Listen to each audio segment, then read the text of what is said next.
Clothing Brief. This is where we bring you the latest, greatest, sometimes not the greatest, highlights and news in our industry that's transpired over the last week. We also have an announcement. Our apparel playbook for 2026 just dropped. 2 issues actually It's combined. There's so a lot of large. content. Yeah. 21 articles in a wide range of topics, from AI, sustainability, articles on addressing concerns over economic downturn, how to prepare your business, just a lot of information there. So you can access that via our website, clothingculture.com. Definitely worth a read. Good bedtime stories there. Yeah, and if there's any other things that are concerning you, and there's a lot to be concerned about or interested in, please reach out to us at any time at Stars Design Group. That's right. So speaking of some of the concerns that are on our radar right now, of course, I'm thinking right away Middle East tensions and the disruption that is our industry, and our industry is not alone, but definitely we're experiencing some concerns over these rising threats in the supply chain and so forth. Yeah, I think, initially, people are looking at the news and they're like, hey, oil's disrupted, therefore my gas prices are going up. But the Middle East is a very important hub for transit of all cargo of all sizes from a lot of different destinations. And while they're working on trying to reroute those things, the cost is pretty astounding. There's about $55 billion market risk that's going on. There's a lot of shipping routes that are under pressure. So we've got the Suez Canal, via the Red Sea, the Straits of Hormuz are all being affected.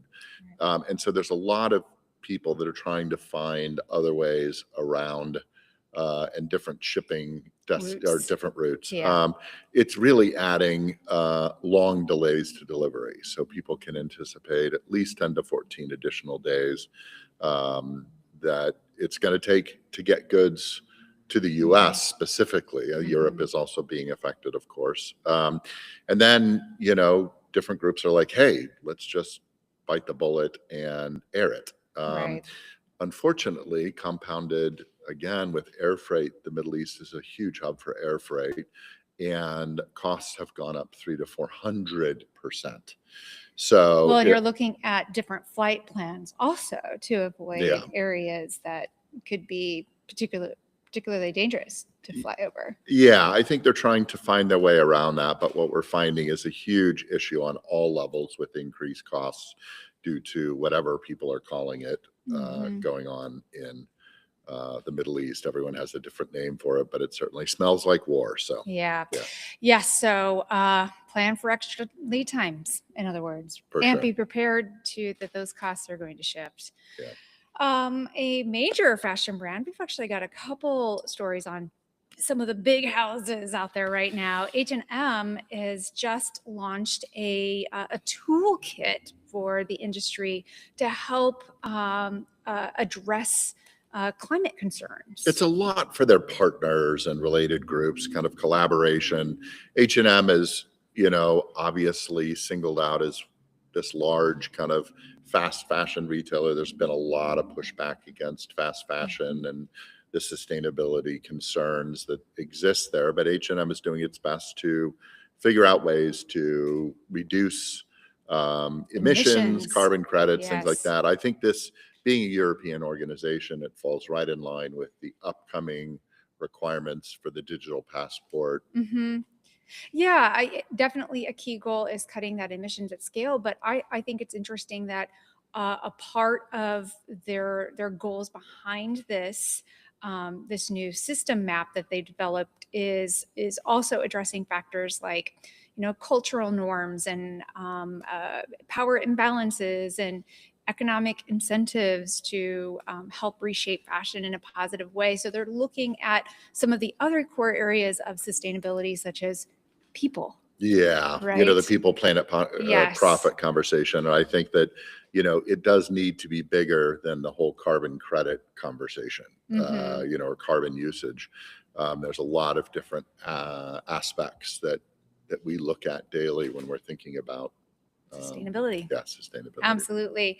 The other big house on our radar this week is Zara. They have a new collaboration with Willie Chavaria that is dropping in just 2 days' time on March 26th.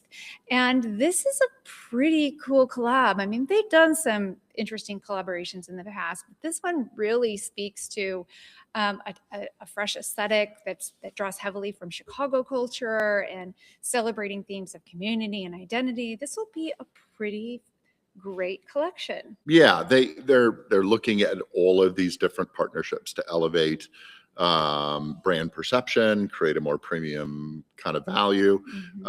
And Zara has a Latin background, Sure. being a Spanish company, and celebrating the Chicano culture is a nice way to focus on expanding unique aspects of this. And this particular designer is using incredible fabrics, and so for Zara, it's kind of an interesting move.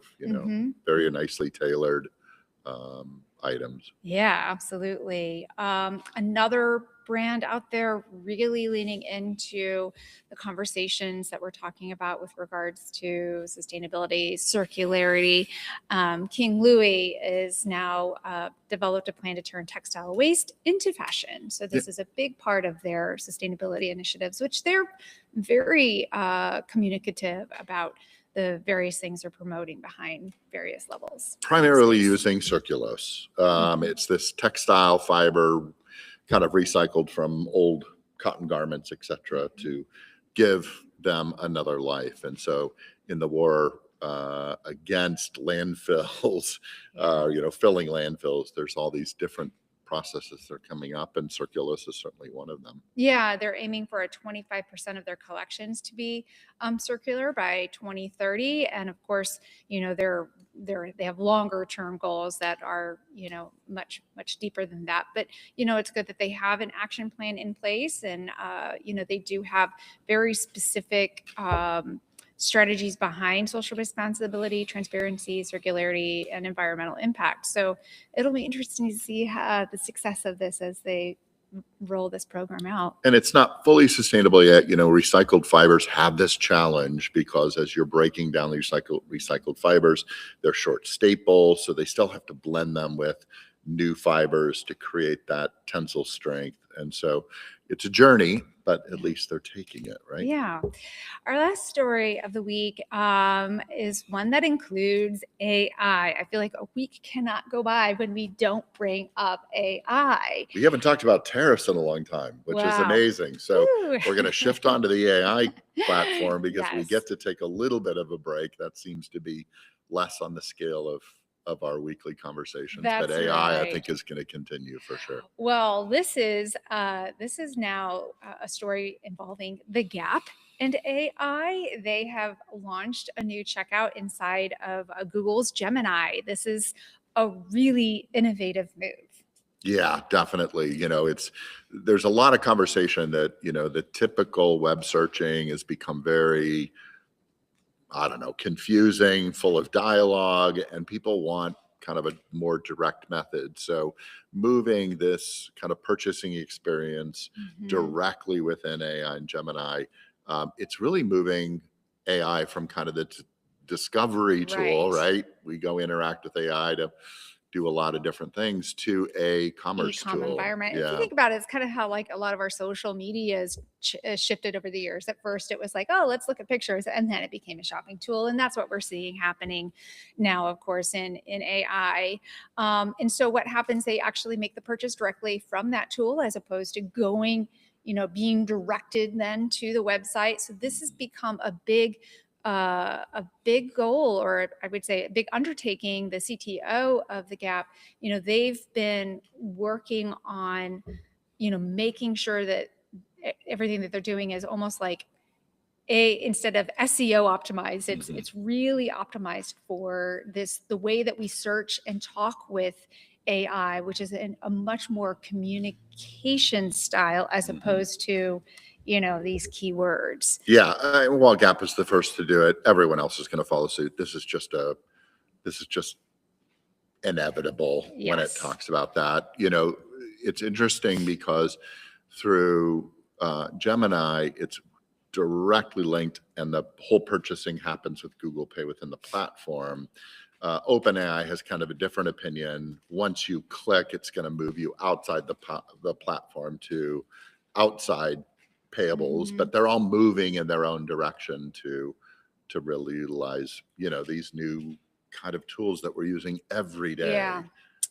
There's some things that they've identified that will have to be sorted through that really haven't quite gotten there yet. Things like the loyalty programs that you get when you're more direct, that quite hasn't been integrated yet. But there's a lot to be watching for, and we'll see how this rollout goes. And I'm sure there'll be a lot to learn on what's working and what's not working, and what needs to evolve. For sure. And as we interact with these new technologies, personalization directly within that app's going to be much, I think, more accurate. So they're excited about all those things. That's right. So, well, we had a fantastic weekend.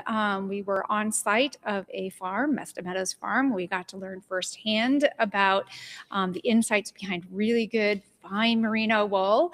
So you can expect that episode to drop in the next few weeks. My hands are still buttery I soft. know, they from the feel so lanolin. good. I Yeah. just wanted to kind of roll it all around. So be on the lookout for that. So you'll need to subscribe to our podcast, Clothing Culture, to make sure you don't miss that episode. It was absolutely fascinating. And of course, many more episodes to come. So don't forget to add us to your calendar next week. We'll meet you right back here, same time, same place.